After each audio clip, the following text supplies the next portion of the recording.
Cindy, thanks for joining us. I feel like a broken record asking you this because it seems like we're always talking about it. How many times have you and the CHRT been to court now? It's been 20 non-compliance orders and procedures at the tribunal, and 2 at the federal court, and 1 pending at the federal court. So that makes it 23 times since 2016. The Prime Minister and his Minister of Indigenous Services maintain that they are not taking First Nations kids to court. We heard that throughout the election campaign and after, that they actually want to compensate First Nations children. They just don't want to do it through this tribunal ruling. So is there another way that we could settle this?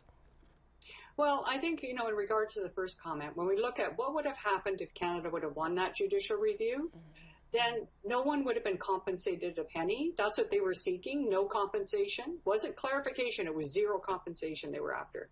And the second thing is that First Nations kids recognized by their nations off reserve, Melissa, wouldn't get help under Jordan's principle. So that's what it is.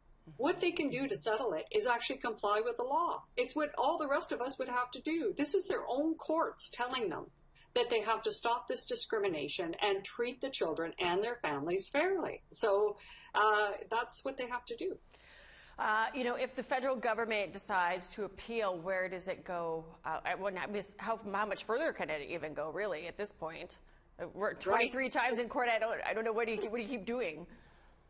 Well, we're going to go to the Federal Court of Appeal, which is one below the Supreme Court of Canada.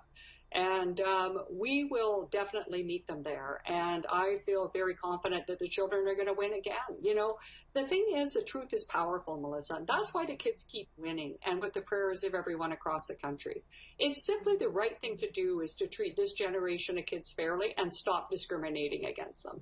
You can't say sorry for the past while you're continuing to perpetrate the harms in the present. What are you doing to prepare for Friday?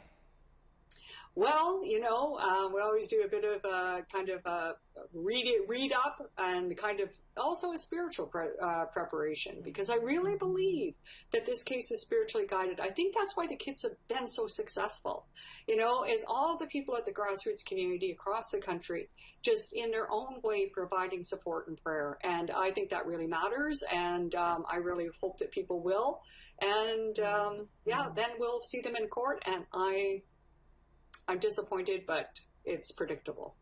Well, we will be watching, of course, and we thank you for all the work that you do on this. Just relentless, I think, is the best way to describe your efforts to this very worthy cause. Thank you. And the 29th is the last day, so watch for an appeal to drop then. Nice.